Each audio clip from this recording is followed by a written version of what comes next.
Hi guys, welcome to my channel. నేను ఈ వీడియోలో మీకు rules for drawing rays diagrams in lens గురించి చెప్పబోతున్నాను. అంటే 6 సిచ్యువేషన్స్ ఉంటాయి గైస్. ఒక్కో సిచ్యువేషన్లో ఆబ్జెక్ట్ని బట్టి ఇమేజ్ ఒక్కో ప్లేస్ దగ్గర ఫామ్ అవుతుంది. అవన్నీ మీకు చెప్తాను. ఫస్ట్ సిచ్యువేషన్ వచ్చి object is at infinity, rays falling on the lens from an object is at infinity or become parallel to the principal axis. The light rays converge to the focal point. So a point-sized image is formed at the focal point. Guys, ఇది principal axis guys. Parallel x-axis గా అంటే హారిజంటల్గా ఉండేది. ఇవి light rays coming from the infinity distance are parallel to principal axis and they meet at the point called focal point. అంటే image focal point దగ్గర form అవుతుంది అనమాట.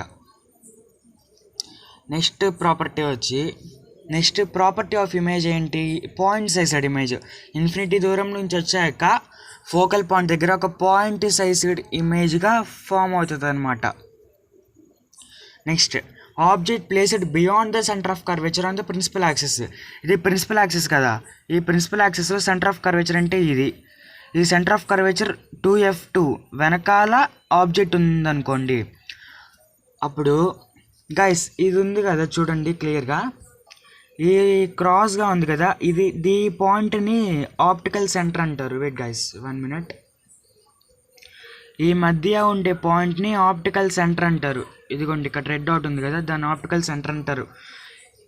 మనము ఎగ్జామ్లో కూడా రే డయాగ్రామ్స్ డ్రా చేసేటప్పుడు ఒక 2 లైట్ రేస్ చాలు.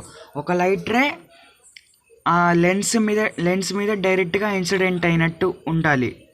ఇంకో లైట్ రే వచ్చి ఆప్టికల్ సెంటర్ ద్వారా పాస్ అయ్యేటట్టు ఉంటే చాలు. ఈ 2 లైట్ రేస్ చాలు గాయస్ ఎగ్జామ్లో. అంటే కరెక్షన్ చేసే వాళ్ళు కూడా కన్ఫ్యూజ్ కాకుండా ఉంటారు. ఇలా గీస్తే ఇలానే గీయాలి, రైట్ ప్రాసెస్ అది. సెంటర్ ఆఫ్ కర్వేచర్ వెనకాల ఉన్నప్పుడు ఆ ఇమేజ్ ఎక్కడ ఫామ్ అవుతుంది అంటే 2f2 వెనకాల ఉన్నప్పుడు ఈ ఇమేజ్ f1 అంటే ఫోకల్ పాయింట్, 2f1 అంటే another side of centre of curvature. ఈ f1 ఇంకా 2f1 మధ్య ఫామ్ అవుద్ది ఇమేజ్. దాని ప్రాపర్టీస్ ఎలా ఉంటాయి? డిమినిష్డ్ అంటే చిన్నదిగా ఉంటుంది. ఆబ్జెక్ట్ కన్నా ఇమేజ్ చిన్నదిగా ఉంటుంది గాయస్. ఇంకో ప్రాపర్టీ ఇన్వర్టెడ్ అంటే ఆబ్జెక్ట్తో పోలిస్తే ఇమేజ్ రివర్స్ ఇన్వర్టెడ్గా ఉంటుంది. ఇంకోటి రియల్ ఇమేజ్ అంటే నేను లాస్ట్ వీడియోలో మీకు చెప్పాను, కాన్వెక్స్ లెన్స్ ఉంటే, ఇది కాన్వెక్స్ లెన్స్. ఈ కాన్వెక్స్ లెన్స్ ఉంటే గైస్, కాన్వెక్స్ లెన్స్ని ఇలా డినోట్ చేస్తారు. Sorry guys 1 minute. కాన్వెక్స్ లెన్స్ని ఇలా డినోట్ చేస్తారు. కాన్కేవ్ లెన్స్ని ఇలా sorry guys, wait 1 minute. Sorry, convex lens అంటే ఇలా, కాన్కేవ్ లెన్స్ని ఇలా డినోట్ చేస్తారు గైస్, రివర్స్ యారోస్. ఒక ఇన్సిడెంట్ మనం దీన్ని డైరెక్ట్గా స్ట్రైక్ అయ్యేటట్టు, ఇంకోటి ఆప్టిక్ సెంటర్ ద్వారా పాస్ అయ్యేటట్టు గీయాలి. అప్పుడు 2f2 వెనకాల ఉన్నప్పుడు ఇమేజ్ f1 ఇంకా 2f1 మధ్యలో పడుద్ది. అప్పుడు properties diminished, inverted and real formed on the principal axis. Next case వచ్చి object placed at the centre of curvature. Centre of curvature ఉన్నప్పుడు ఇది చాలా simple case guys. Centre of కర్వేచర్లో ఉన్నప్పుడు same as object, image properties same as object ఎలా ఉంటుందో అలానే convex lens ద్వారా కాబట్టి రియల్ ఇమేజ్. మళ్ళీ ఇన్వర్టెడ్ ఇమేజ్ సైజ్ వచ్చి same as object size. When an object is placed at the center of curvature on the principal axis, then we will get image at 2f1. అంటే ఒక centre of curvature మీద, ఒక side centre of curvature మీద object ఉంటే another side centre of curvature మీద object ఉంటుంది. Real image, inverted image and same size. ఇంకో case వచ్చి object placed between the centre of curvature and focal point. ఇది centre of curvature, ఇది focal point, ఈ మధ్య ఉంది.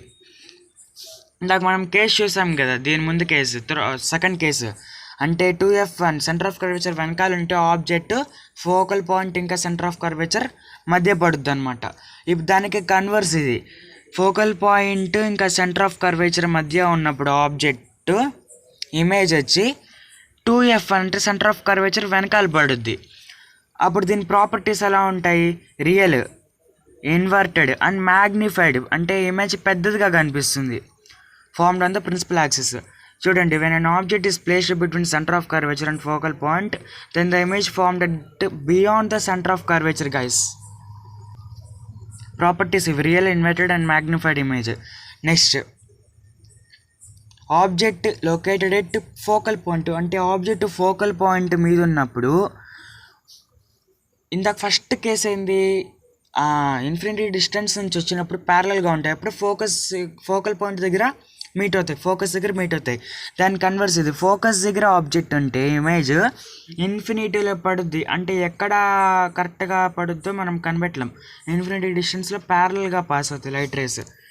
నెక్స్ట్ కేసు వచ్చి లాస్ట్ కేస్.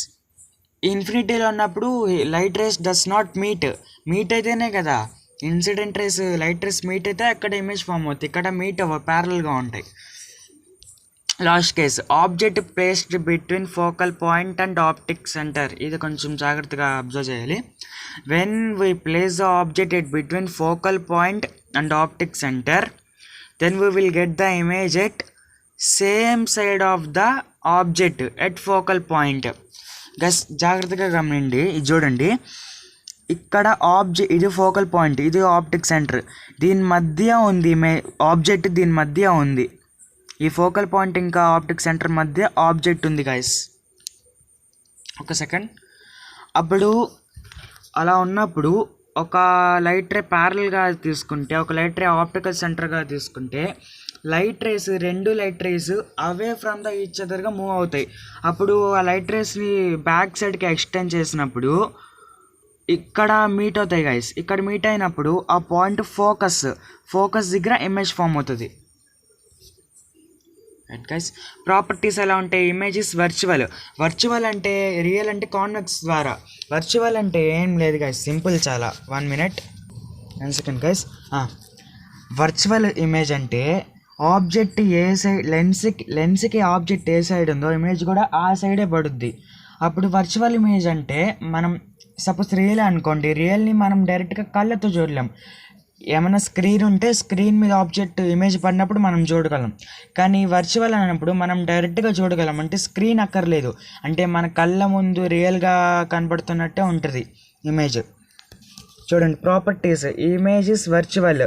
ఎరెక్ట్ అంటే same as object and formed at the same side of the lens where the object place and it is magnified image. అంటే పెద్దదిగా కనబడుతుంది. చూడండి, ఇది ఆబ్జెక్ట్, ఇది ఇమేజ్ పెద్దదిగా ఉంటుంది. ఇమేజ్ ఎక్కడ ఫామ్ అవుతుంది? ఫోకస్ దగ్గర. ఇది ఫోకస్ దగ్గర ఫామ్ అవుతుంది. If the image is virtual, ఇందాక చెప్పాను కదా, then we can see the image without our lenses. అంటే ఇమేజ్ వర్చువల్గా ఉన్నప్పుడు, ఇది ఐస్ కాదు guys, lens. Screen object image వర్చువల్గా పడినప్పుడు స్క్రీన్ పర్లేదు, మనం డైరెక్ట్గా చూసేయగలం. But in real image we can't see directly with our eyes. If there is only screen, then we can see the image on the screen. The image will caught on the screen. Virtual అయినప్పుడు మనకి image డైరెక్ట్గా, అంటే మన ముందే ఉన్నట్టు, రియల్గా ఉన్నట్టు అనిపిస్తుంది వర్చువల్. నెక్స్ట్ పాయింట్ వచ్చి, when the image is formed at same side of the object, then we will get virtual. అదే కదా ఇంత చెప్పాను కదా, ఆబ్జెక్ట్ ఎట్ సైడ్ ఉంటే ఇమేజ్ కూడా అట్ సైడ్ ఉంటుంది. This case is used in constructing of microscope construct చేసే కేసులో ఇలా లెన్స్ ఇలా వాడతారనమాట. అంటే ఫోకస్ ఆప్టిక్ సెంటర్ మధ్య ఆబ్జెక్ట్ ప్లేస్ చేస్తారు. అప్పుడు మ్యాగ్నిఫైడ్ వర్చువల్ ఇమేజ్ మనకు కనబడుతుంది అనమాట. మైక్రోస్కోప్లో యూస్ చేస్తారు ఎక్కువగా. When the object is placed between the focal point and optic centre, అంటే మ్యాగ్నిఫికేషన్ ఆఫ్ వర్చువల్ ఇమేజ్ పెద్దదిగా ఎప్పుడు కనబడుతుందంటే, ఇమేజ్ ఇది చూడండి, ఫోకస్ డిస్టెన్స్ కన్నా తక్కువ ఉన్నప్పుడు, ఆబ్జెక్ట్ ఫోకస్ కన్నా తక్కువ ఉన్నప్పుడు వర్చువల్ ఇమేజ్ మ్యాగ్నిఫైడ్ అయినట్టుగా కనిపిస్తుంది. ఇది గైస్ ఈరోజు నేను చెప్పిన టాపిక్. నేను చెప్పింది మీకు అర్థమై ఉంటుంది అనుకుంటా. Thank you guys, thank you for watching. Bye guys.